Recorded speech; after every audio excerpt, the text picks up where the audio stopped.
Hi everyone, welcome to THT, and today we are going to talk about the 5th week of Planetary Qualifiers for Set 5.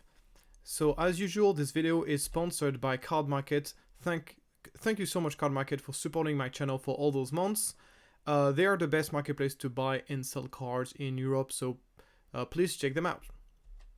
First of all, let's talk about the overall winners for this weekend. As you can see, it is fairly balanced. Not a single deck has won more than 2 PQs. We got 2 Quinlands, 2 Boba Data Vault, 2 Sabines, 2 Han Solo Blue, which are really those 3 here. Han Solo, Force Blue, Boba Data Vault, and Quinlands are the top dog of the meta. They have been for several weeks now. Then Sabine doing pretty well. Sabine overall hasn't made so many top 8s, but it did have managed to have 2 wins. Then we got a healthy balance in Anakin, Force Blue, Mother Talzin, Vader Yellow, Cad Bane, Tarkin Town, Han Tarkin Town, and a Cad Bane Blue. So 2 kind of more like rogue deck, I would say. But overall, a very, very healthy and balanced top 8 winners for PQs. As far as the top 8 in general, as you can see, we are on the same trajectory as we are for the previous week. We have Han Solo Blue Force going in 2nd place over Boba Data Vault, which was at 2nd place for the couple of last weeks. Then Sabine ECL with 9 top 8s in total. Then I think a big factor here is Mother Talzin. Mother Talzin going all the way to 7 Mother Talzin's top 8s in this week. So Mother Talzin has made a comeback in a big way. I think maybe people are learning to play the deck a little bit more and realize how powerful this deck. This is, after all, the World Championship deck. It is an incredibly powerful deck, but it is a difficult deck to play, so I understand why the deck has not done so well. But as people are learning the deck more and more, it's going to start to climb up and up in the events. This is what I expect. Cad Bane also doing really, really well. It's a deck that is really well positioned in this meta. We are a very mid-range focused meta, which Cad Bane loves. Cad Bane's basically the thing that you fear the most whenever you're playing a Cad Bane deck. Is you fear to play against control, but hard control and even soft control are not really played in this meta. There's very few people who are playing Cad Bane in this meta, playing control in this meta, which makes Cad Bane a really, really good choice. So then get Anakin Skywalker Blue Force, Yoda Red Force also doing really well this week with 6 Yoda Red Force overall. Emperor Palpatine Yellow keeps on being the best Palpatine deck. Kylo Tarkin Town still there, still needs to be respected, but still a deck that is incredibly counterable, but when it is not, it is an incredibly powerful deck. Then we have then a pretty healthy mix. We still have a couple of Iden Data Vault, even though Iden has reduced in popularity a lot since the beginning of the season. Then we got a couple of Kira Data Vault showing up, 2 Kira Data Vault. As far as the deck that are, and then a pretty healthy amount of of a wide variety of different decks. So the interesting thing is like the aggro space decks. There's not a single aggro space deck that is doing particularly well, but if you gather up all the aggro space decks together, you will realize that there's actually a lot of them. There actually is a lot of aggro space decks. But the thing is, like, there's so many different versions of those aggro space deck across so many different leaders that it's very hard to pinpoint which one is really the best and which one really comes out on top. An interesting thing here in this top 8 is that Gar Saxon ECL is completely absent. Gar Saxon ECL, which was normally on the neighborhood of I would say in the tier 2 area, where you would see it between 4 and 6 Gar Saxon ECL making top 8 every week. This time around, not a single Gar Saxon ECL, only a Gar Saxon Data Vault here making a top 8, and then basically just and then a Gar Saxon Yellow, and then nothing else. So that's a very, very interesting to see Gar Saxon ECL completely disappearing. I don't know if it's a coincidence or if it's just the way things have been going. I think that, in my opinion, Gar Saxon ECL is a very strong deck against Han Solo Blue Force. So the rise, I find it surprising that Han Blue Force rising doesn't mean that Gar Saxon should be able to benefit from it.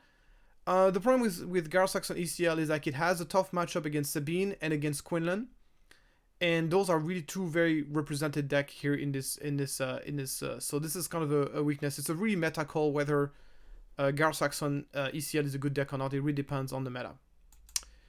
Now we'll take a look at the winners of the different topic. We're gonna start with the winner of PQ Kissimmee. I have no idea how to pronounce this, but anyway, and he's running pretty much very close to my version of Boba Data Vault that I put out on my channel a couple of weeks back. This is almost card by card my version, I would say. I on top of my head at least, I can't see any difference. I think I'm running a couple of Grenade Strike in my main. Yeah, there's very few differences. We're both running that Savage in the main. It's the version that plays Invisible Hand. So I'm really glad to see my take on the deck making result in the event and winning a PQ. I've talked at length on this video what I like about Invisible Hand over Ruthless Raider. I think Invisible Hand is an incredible card in this deck, and yeah, the inconvenience, of course, is that you have to run the droid package in order to make it work, and obviously droid package not always the best cards. If you want to know more about this deck, I invite you to take a look at my video. It's pretty much, as I said, it's pretty much the same deck. We're also playing the Force Choke in the main. There's a couple of different sideboard. He's for example, I think he's respecting heavily the also called the he's playing Agreement Parliamentarians in the sideboard. He's respecting heavily the Kylo deck. He's running the Reinforcement Walker. I think he's great in the mirror match. It's one of the best cards for the mirror match. Gives you a huge amount of health pools to absorb those planetary bombardment, to absorb those indirect damage, and also heals you over time, which is just incredible. As well as putting a really quick clock on the base. So really cool deck. Running the Salvage in the main deck to play around 4th row. Really cool deck. Then we got the winner of PQ Cardiff, who is called T-Mouse, and he's running an interesting version of Quinlan Voss. So a couple of things that we don't usually see. Instead of the traditional Han Solo as a 7-drop ambush, he's running Mace Windu instead, which is really unusual. Almost everybody plays Han Solo because in this deck, if you combine Han Solo with the ping, you can one-shot the enemy 7 health unit, notably the Luke Skywalker. So Mace Windu will do better against certain type of decks, especially like swarmy decks that have a lot of low HP unit. But generally speaking, in the current meta, swarmy decks are in space, which obviously Mace Windu can't do anything about. So I find this choice to play Mace Windu over the Han very strange, because as I said, in this meta, Han Solo being able to one-shot enemy Luke Skywalker is just so incredibly relevant. I can't imagine a situation where, I can't imagine in this meta. I just think Han Solo is just so much better. So it'll be very interesting to hear the reasoning why he's playing Mace Windu over Han. He's also running Quinlan Voss in the main. And he's not running a single copy of Kira, which is also very surprising. Kira, in my opinion, is one of the best cards in this deck. The ability to just block anything that comes out, and the fact that you're very likely to have the initiative going into turn 4, as basically Quinlan often is going to have initiative because your opponent doesn't want to play something first, because he knows he's going to get pinged. So it often is going to have initiative, and Kira, when you have initiative, is so backbreaking. It gives you a body on the board and completely blocks a unit. I find Quinlan Voss to be... It's really good when it sticks. Got a Surprise Strike, goes for the... Ultra DR44 blasters, can really hit very hard, but it needs to spend an entire turn surviving, which is not always easy. I think my read on this specific version is the fact that he's playing a version of the deck that is far more aggressive than the traditional ones. Mace Windu has the advantage of being an aggressive 7-drop that comes to play, kill something, can ready, then attack the base, which obviously you can't do with Han. Greedo also being played is interesting once again. It's another like cheap units that can fill out your curve, allows you to ping 1-drops, which can be very relevant sometimes. And also gives you, he's also playing copies of Daring Raids. He's running the full package of Surprise Strike, and he's also running Armed to the Teeth, which is also an aggressive card.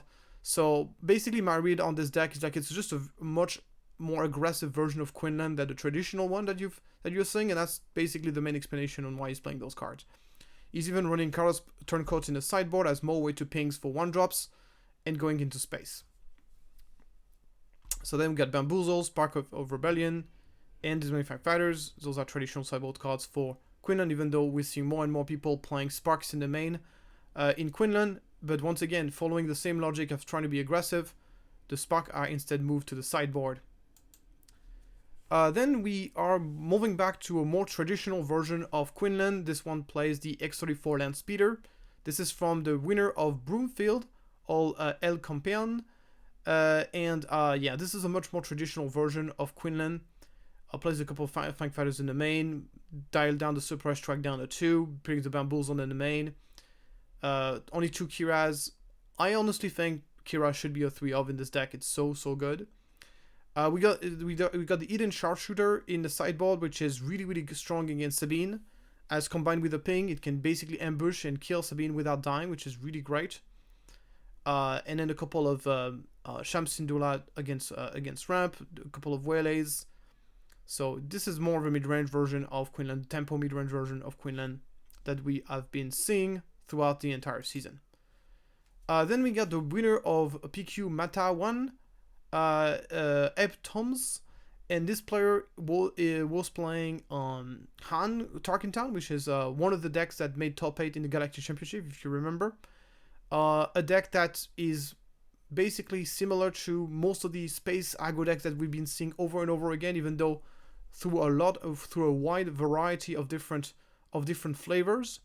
This flavor is all based around this Han deployment, this Han 4 deployment, where you're going to be emptying your hand, play a lot of card with uneven cost, and then you're going to be deploying your Han Solo on one of those space units, and then ready all of your resources.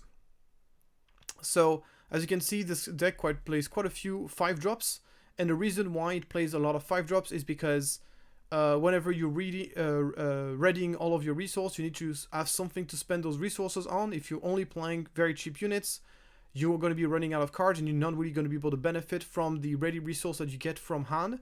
However, if you have a big 5-drop, then it's very easy to just empty your hand, play a bunch of one uneven cost card, then deploy Han, and then untap, and then you can play your 5-drops. And then there's a lot of very strong 5-drops you get to choose from in this deck. We got Plo Koon, which is going to be very easily going to get coordinate in this deck. There's Poe, which is the best 5-drop in the game.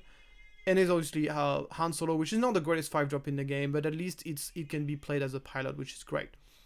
And count as yet another uneven costed card. The only even costed card that you play in the deck is 3-3PO, because it simply is a draw engine in this deck. 3-3PO will draw you a card every single time, because Han Solo's ability allows you to take a look at the top of your deck. And yeah, so the rest of the deck is just really aggressive deck. Basically never runs out of cards thanks to Boshek and 3-3PO, and just plays a lot of very cheap units and overwhelm the opponent in space.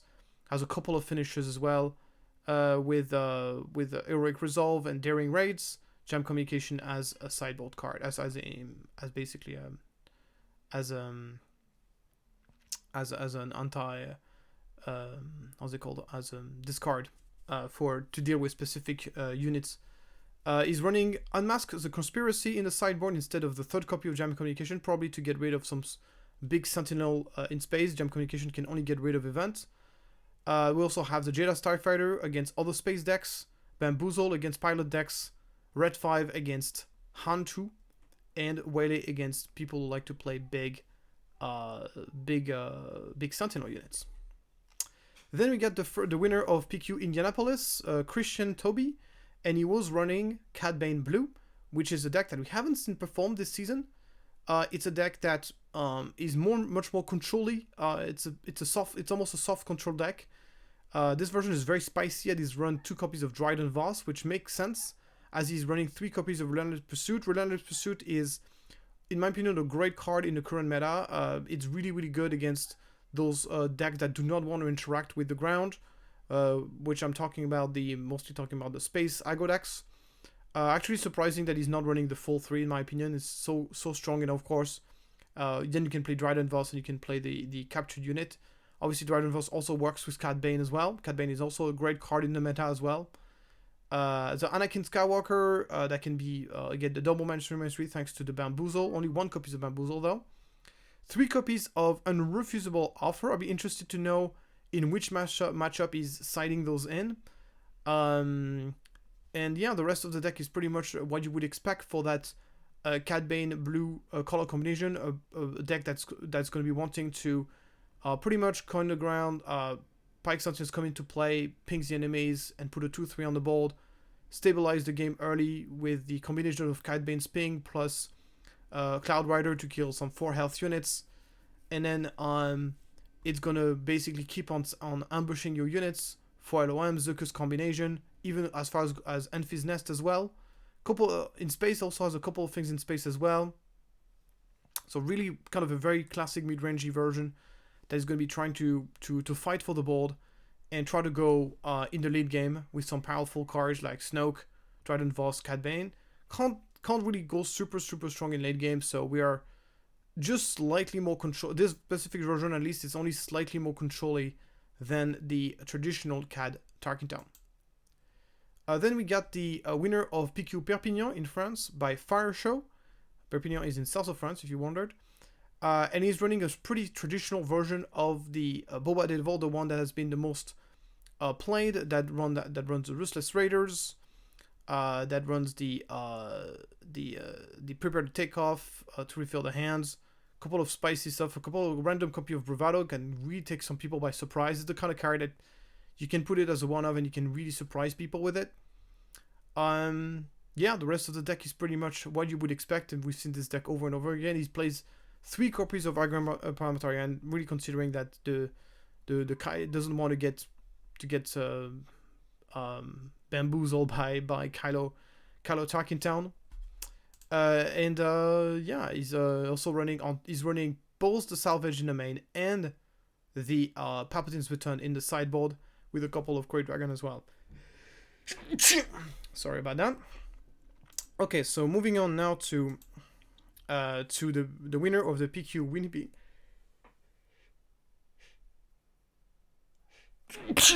Sorry about that. So of the Winnipeg from Canada, and he's running the Talzin Red Force deck. So interesting things. So he's running Marine in the main, which we don't see very often, at least not in Mother Talzin. It gives you, I guess, it's a card that can be good, but having to discard your own cards can be a bummer sometimes. Because this deck is very tight on cards. It's a deck that is often playing on top deck mode. So yeah, but it can be really strong in some situations. Whenever you are able to attack base and kill units at the same time, it can be very strong. He's running the Deku, the old Daka, sorry, instead of the 5-drop Kia di Mundi, which apparently is better positioned in the current meta, and being able to replace those Talzins, Mother Talzins, Talzin Assassins, sorry, are very strong. The rest of the deck is pretty much what we've been seeing. Lots of smuggles, lots of and then a bit of late game with the Devastators as finishers, the Sun as a way to close games whenever you have a very wide board. And even going back with the Kia di Mundi sideboards for grindy matchups, 2 more Owen Lars for grindy matchups, anti-upgrades, more late game. Only 1 copy of Bombing Run. Yeah, Bombing Run is... The deck is really good against Vader Yellow, so you don't really need that many Bombing Runs. But I would say there's some matchup where if you're playing against a full space deck, Mother Talzin does pretty well against Vader Yellow, but doesn't do so well against other space aggro decks, sorry. So Bombing Run will be very handy in this case. Moving on, we got probably one of the spiciest deck of the week. It is this time around the winner of PQ Hamilton with Wedge Security Complex. So Security Complex, I've been saying this for a very long time. Is a sleeper base. I've been saying it for a very long time. The reason for it is because Security Complex is mostly a base that is meant to be played in an aggro deck, and the problem is we haven't seen since until Legend of the Force, we were not seeing any aggro blue deck. All the aggro decks were either red, yellow, or green, never blue. So that's why Security Complex basically never saw play. But now we're starting to see more and more aggressive deck that are playing blue, and in those decks, Security Complex is a great asset. Allows you to obviously make a unit survive in the very early stages of the game, which is incredibly powerful. And is very, very powerful, especially when you're playing a pilot deck where you're going to put all of your eggs in the same basket. So you want those units to you want to give as many chances as possible for your units to survive. So as you can see here, the deck is pretty much just another spin on the space aggro decks. Plays obviously loads of space units, loads of pilots, of course, to take advantage of Wedge discounts ability. It's a very all-in deck that can be dealt with very easily by certain cards, but if you don't find those cards, then the deck is really, really powerful. So yeah, really, really cool deck. Use them playing out of aspect Ansel, which is interesting. I guess this acts a little bit like those out of aspect DL44 blasters as a kind of a finisher move. You don't really care that you're paying extra price for Han Solo, because it's pretty much going to be the last card you're going to be playing as a finisher move. And with Wedge, you basically do get the discount, so it's really, really good. Then obviously we've got the Chewbacca, which is probably the best card in the deck. Incredibly oppressive card, incredibly stupid if you ask me.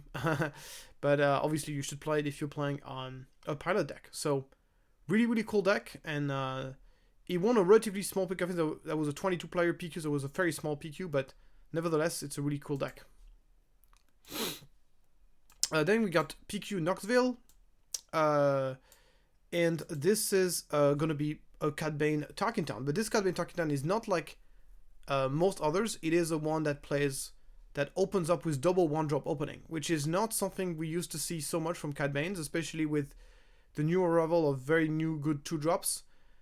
He still plays the Aura Sing, he still plays the Marauders, but he's playing a huge chunk of 1-drops to really increase his chances of going double 1-drop opening. And whenever Cad Banes goes 1-drop, ping Tarkin Town U, it's a very, very powerful opening, and it's gonna beat a lot of people. And also we have the Criminal Muscle, which is great against those 2/2 shielded units, which see right now a wide amount of play. And by doing this, you can really put yourself very far ahead right at the beginning of the game. So it can make your top deck a little bit awkward later on, because obviously he's sacrificing a lot to get those very, very aggressive openings. So he's now playing the Cad Bane. He's basically playing an aggro deck, but with a late deployment on Cad Bane, which is not ideal. And that's the reason why most people have been playing Cad Bane. I've been playing Cad Bane more mid-range, because a 6 deploy leader wants to be playing mid-range. You do not want to play an aggro deck and have a late deploy leader. There's a few exceptions to this, because their abilities are so powerful. And that's, in my opinion, probably one of the number one thing that is holding back Gar Saxon as a leader, is like he's a leader that wants you to play aggressive, but he's actually deploying on 6. And I feel like this is the same issue you're going to have with this deck, but hopefully you get enough of a great opening that you don't care too much about this. And then obviously he's playing, the Darth Maul lightsaber to probably equip Cad Bane, because this gives a whole lot. This is the upgrade that gives you the biggest amount of attack, and it can actually be upgraded on anything, as opposed to the constructed lightsaber, which can only be equipped on ground units. On force units. So really, really cool deck. So if you want to play a more aggressive version of Cad Bane, this is definitely something you should be looking into. Next we got the winner of PQ Montgomery, and this one is a pretty classic version of the deck. He's running 3 copies of Ogdo Bogdo, which there's some matchup where Ogdo Bogdo is not good at all, but there's some matchup where he's amazing. He's a very polarizing card. There's some matchup where he's amazing, some matchup he's amazing against all those space aggro decks, or people will try to ignore basically what you're doing. Ogdo Bogdo is going to be great. I would even argue he's really good against all those 2/4/2s cards, because he will kill them without dying. It's obviously very bad against Tarkin Town decks. It's quite bad against Gar Saxon ECL because of 3/2 shielded, but I think it's good in enough matchup that you should be playing it in the main deck, in my opinion. And yeah, the deck this is pretty much the classic version as of Han Blue. He's playing 3 power dark side and 1 copy of Force Lightning, you know, to feed into the Anakin Skywalker. He's only playing 1 copies of Mace Windu, so I would say the only thing that is not classic in this version, and basically you swap the 2 Power Down rounds, you count 2 Power Down rounds for 2 more Mace Windows, and you basically has the most classic version of the deck you could possibly have, basically. But here he decided to go Power Down round. That gives him a better curve, because he gets 5 drop and 6 drop. With that being said, Han Solo, with his ability, doesn't care too much about curve. He can actually play his 6 drop as 5 drops, so you don't actually need 5 drops in this deck, but decide to go for it anyways because it gives him more options. And yeah, really cool deck. Moving on, we got the winner of PQ Westkale. Westkale? It's in France. Jesus Christ, I've never heard about this city ever, and I don't even know how to pronounce it, which is weird because I'm French, so I should be able to know. Anyways, this is an Anakin Blue Force deck. Once again, it's the build we've seen over and over again. This is a Marine, 3 as a 3 of, which I think is really strong in Anakin, because you can make up for weak attack value, and you can discard your own cards in order to fit into Anakin Skywalker and make him stronger. And you're playing 2 Power Dark Side, 2 Force Lightnings in order to work on this, which is really nice. Yeah, the deck is pretty much what you would expect for Han Blue Force. He's running the 3 Entrench to play against space, the 3 Jedis, Starfighters to fight against space decks. Otherwise, the deck just loses to space deck, which is pretty bad. Really nice. Moving on, we got a deck that we haven't seen winning a PQ in a while. This is the winner of PQ Phoenix, and he was running Darth Vader Yellow, which has fallen a lot into popularity. It was very popular in the Galactic Championship, but it has fallen a lot in popularity after that. He's competing with many other Force decks, and I don't think he's considered anymore to be the most powerful Force decks. Space decks anymore. But it's still, of course, a very strong deck. This version, so we've seen a lot of version completely dropping Overwhelming Barrage and Craving Power, and instead runs the Outmaneuver, No Good to Me Dead to basically control the board. This version goes back into the Overwhelming Barrage, Craving Power routes to kind of completely wipe the board, and I think that can be really beneficial, especially in a mirror match or against other space decks. So really cool to see him bringing back the Barrage and the Craving Power for this, and the rest of the deck is pretty much what you would expect though. Then we got the PQ Adelaide winner, once again Han Blue Force. I'm not going to spend too much time on it. I just want to talk a little bit about this 1 copy of Regional Governor. This card can be really strong in a number of matchups. It's really good against Gar Saxon ECL because you can just come into play, you name Vader, and that can be very annoying. It's really good against Heart Control that you can name Super Laser Blast. So basically a well-placed Governor can really win you a lot of games. He's also running the Entrench, which have disappeared from Han Blue Force decks after the Galactic Championship, and now are making a little bit of a comeback in some lists. And once again, we're seeing the Ogdo Bogdo, the Cassian also. Some people were dropping the Cassian entirely out of the list. I think it's a mistake. I think at least 1 or 2 Cassian in your deck should make into blue, because it's just amazing to have that option in the later stage of the game. And yeah, really cool deck. Another spin and confiscate in the main that can be surprising to some people. Then we got the winner of PQ Margera, Logan, and he's playing a really classic textbook version of Sabine ECL with the 2 Yoda's lightsaber. He's running the 3 Medal Ceremony, which I think is an amazing card against 4th row. It's a great 0-cost card to throw under the 4th row, and it still is a card that can give you a lot of experience and can put you in very good position whenever you play it right. With that being said, I see a lot of people, whenever you are playing a 4th row deck and you're playing in Sabine, most of the time you don't even bother to 4th row the opponent, you rather 4th row yourself, which does reduce the utility of Medal Ceremony, but still is a good card in general. Other than this, there's another upgrade here. I forgot the name of that card. I'm just going to read you You may deal 1 damage to a ground unit, then deal 1 damage to a ground unit, and then okay. So it basically deals 1 damage 3 times, and then +2/+2 4 drop. Okay, no idea in one matchup you would want that card. So very interesting. Would love to know what those 2 copies of the heavy blasted cannon is for. Interesting. Oh, we got the Seasoned Fleet Admiral. Probably mainly a card against Kylo Ren. Really strong card against Kylo Ren, because every time he's gonna draw a card from his ability, you're gonna be able to put an experience token, which makes pretty much using the ability of Kylo very difficult. But I would say that Sabine, generally speaking, does really well against Kylo decks in general. So does he really need that to perform? I'm not so sure. Then we got another version of Sabine. This one is also pretty classic. Runs the Peacekeeper. Goes back to the Fighter for Freedom. Only 2 copies of Wrecker, I think, is the biggest head scratcher here for me. Obviously, Wrecker has been, since Shadow of the Galaxy, one of the best cards in the deck. Even if you've already used ECL, you still want Wrecker. Wrecker is still an amazing top-ender. He's playing the 3rd copy of Wrecker in the side, but I still find it weird that he's not playing the full package, especially since he's playing 2 copies of Timely Intervention, so he's going to have a lot of ways to give ambush to those units. So for me, it's a weird play that he's not playing the 3 copies in the main.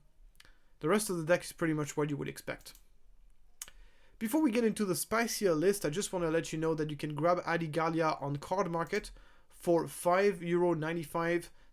It has been one of the best 2-drop in the set, and because of the popularity of Quinlan, I think it's now more expensive than Yaddle, which is saying something. We knew this was going to be one of the most expensive rare of the set. I've predicted it in my top 10 most expensive card in the set, and there's good reason for it. Next, into the most spiciest list that we've seen performing here in this last weekend PQ, we got a list of Darth Maul Blue Force. So I haven't talked too much about this deck because, to me, it's not a very interesting deck because it's pretty much just Maul Talzin, but with a different leader. So I'm exaggerating a bit. There's a few differences. As you can see, he's playing it slightly more in synergy with Darth Maul's ability, using the TIE Dagger. He's also playing 3 copies of Pershing, which is very odd because he's kind of playing an Agro Tempo deck, but then he has 3 random copies of Dr. Pershing. But then the rest of the deck pretty much makes sense. It's pretty much, as I said, you can see the cards. They're pretty much the card from Maul Talzin. So a lot of people have been saying that Darth Maul is a very underplayed leader. And in my opinion, I do agree that Darth Maul is better than it's seeing play.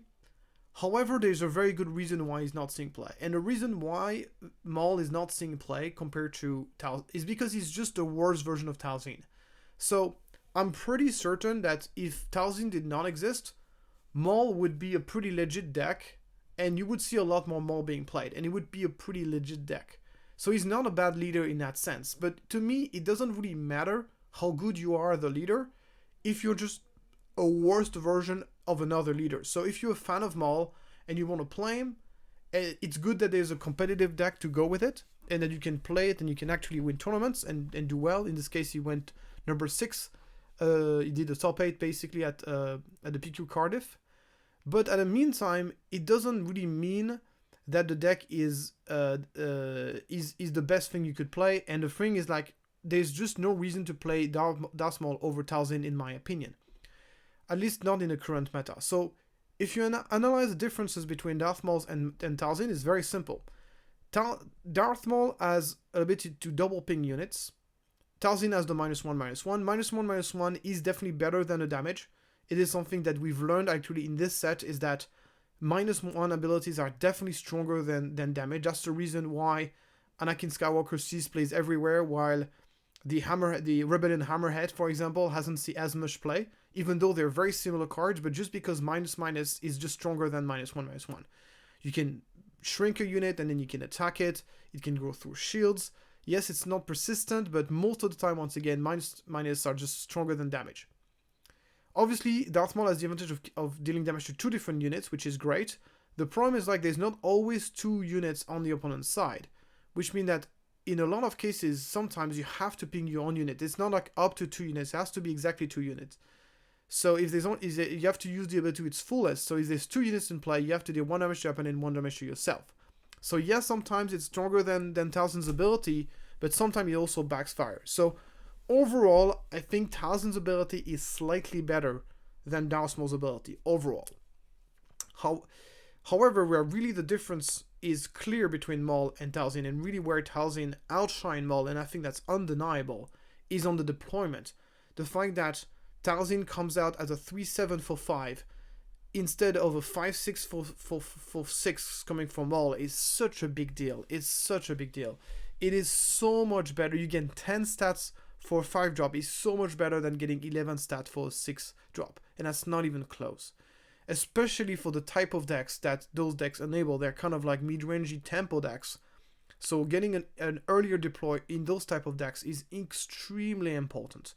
So in my view, there's no match. Talzin is better than Darth Maul. If you're playing Darth Maul over Talzin, I think you're shooting yourself in the foot in terms of competitiveness. Obviously, there's other contributing factor. If you are a fan of the character, of course, there's nothing wrong with playing Maul. Obviously, I'm just talking about from a purely competitive standpoint. Moving on now to another really interesting list. This one is the Rose Tycho Nabat Village. So really exciting to see Rose Tycho seeing play. It is less exciting to see that it's once again for the same type of all-space aggro decks that we've seen over and over again this set. Obviously, Rose Tycho has the advantage of being able to heal your vehicles, which can be very useful. There's a few cards that deal damage to themselves, like the Fireball. Be able to re-heal your Fireball is kind of cool. You can swap pilots around with the gauntlets. That's very nice as well. So there's some cool thing going on with this list. It's a very aggressive list. There's nothing that costs more than 5 in the deck, and it has a lot of pilots. So it's a really cool idea. Once again, it's different spin on the space aggro decks, and just like any space aggro decks, it's built basically to it's built to beat those force decks which are mostly based on the ground, and basically try to add tempo them in space. The problem with Rose Tycho is that she does have a pretty unimpactful deployment, because she's going to be deploying on the ground, and she pretty much will be the only stuff on the ground. So if there's just a couple of sentinels, she will be not so impactful as a leader deploy, which is a bit unfortunate. But yeah, really cool deck. I wonder how often the healing is relevant. And he's playing the Nabat Village to give himself better mulligan. I wonder exactly what kind of openings he's really looking for that really justifies running a base that has 3 less HP on it. But the problem, of course, in yellow base, you don't really have that many options. Probably yellow base has some of the weakest base in the game. So there's that as well. Moving on, we have an Asajj Ventress list. So it's nice to see this is an aggressive list, but it's not fully on space. It's 50-50 between the ground and space. And as you can expect from the Asajj deck, it is a very aggressive deck, trying to benefit from the super early deployments. And as you can see, it's pretty much just a good stuff deck, trying to play double 1-drop opening very consistently. TIE Fighters plus Forged Starfighter, or the V-Wings, or some on the ground or in space. Even runs the ISB Agent Talking Town combo, which I haven't seen in forever. But it's nice to see those set 1 combo making a comeback. Then it plays really good 3-drops between Shinhati, Garia soldiers. Can capture your units with Sanctuary Shuttle, get yourself early deploy. I still think that if you're going to be playing villainy, Asajj Ventress is one of the best early deploy. There's Kylo Ren, but Kylo Ren is a little bit more all-in. Asajj Ventress will have the option to control the board a little bit. As you can see, it's not as all-in as a Kylo deck. He does run a couple of removal. He's running 4 throw. He's running Force Choke. So he's not as all-in as a Kylo deck. Talking about Kylo from Shadow of the Galaxy. Cool stuff. Then we have another list that made top 8 at Schwellschap, and he's running this time the Third Sister. Nice to see her seeing a little bit of play. Third Sister, I think the main asset of this leader is like she has one of the best overwhelming barrage deployment in the entire game, because she deploys on 5, so she deploys quite early.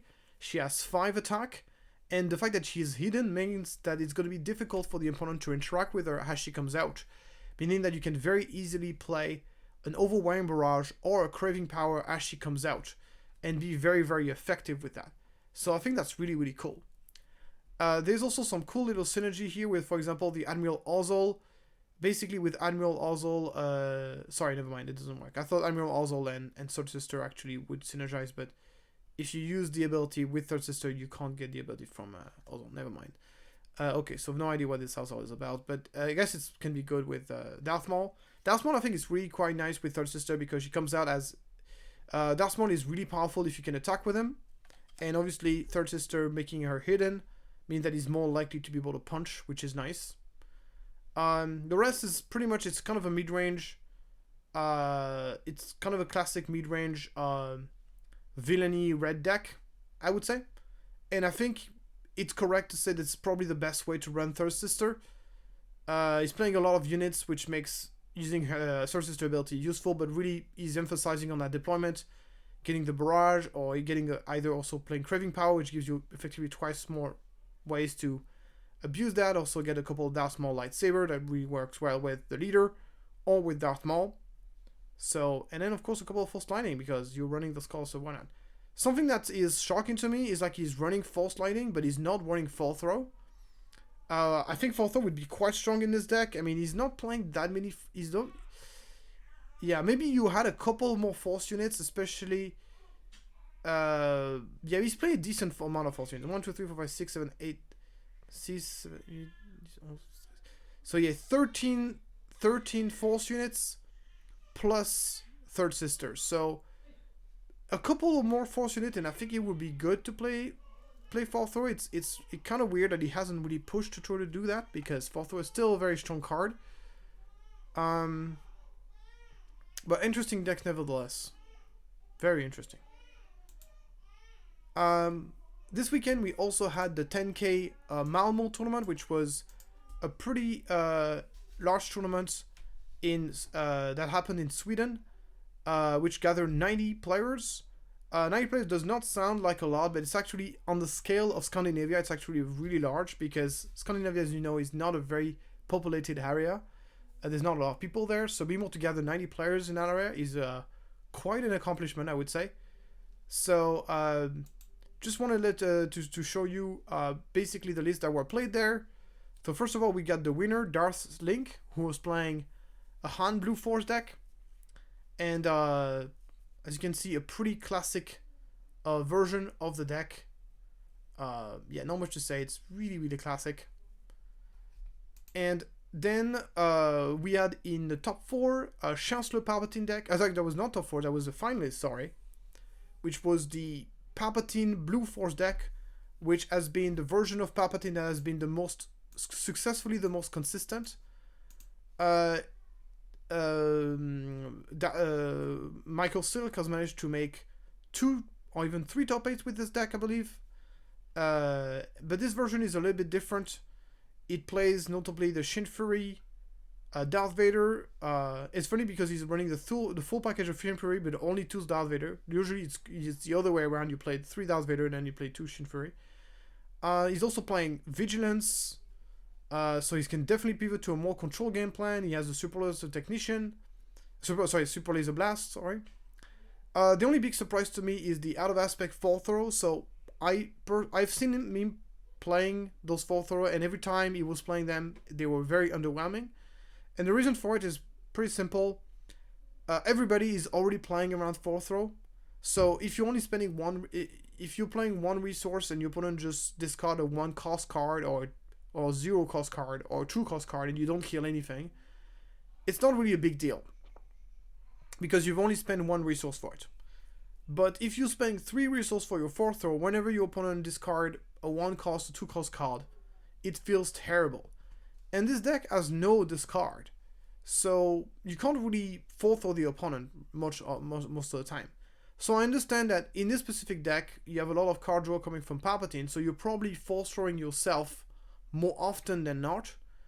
But still, I still don't think that's specifically amazing, because then, okay, you can actually force throw yourself, but you're still spending 2 cards and 3 resources to kill something. I don't see this as being a particularly strong strategy. But I could be wrong. He's also run 3 evacuates in the sideboard, which is very weird. I mean, I guess it does work against token decks, but yeah, I'm not a big fan of evacuate as a control tool. Every time you play it, the opponent replays. He's also playing Out of Aspect Mirror Falcon. This deck is really wild. There's a lot of strange things going on here. Because Out of Aspect Mirror Falcon is super aggressive, and Evacuate is like super controlling. It's like those are really pulling in 2 different directions. But yeah, really congratulations for Charles Host for performing with this deck. Other than this, we also had the blessing of seeing Beton running is Kandoku Blue. So as you know, Beton is my teammate from Team Enigma, and he decided to run his signature Kandoku. Beton has been a massive fan of Kandoku for a very long time now. He's been training with a lot of different versions of the deck, and he's always trying to make it work. Unfortunately, Kandoku always had the same issue, which is it's a deck that wants to be aggressive, but is actually deploying on 7, making it almost impossible to use. He does, however, has a very powerful leader ability. But this time around, there's been actually quite a few cards that have made Kandoku quite a bit better. And one of those things is obviously Darth Sidious.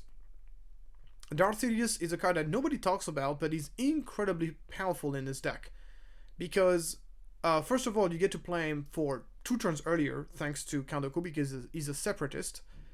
And then he's going to have immediate impact on the game, and you can get the force very easily with this deck thanks to the Vengeance Temple, which is our way to gain the force.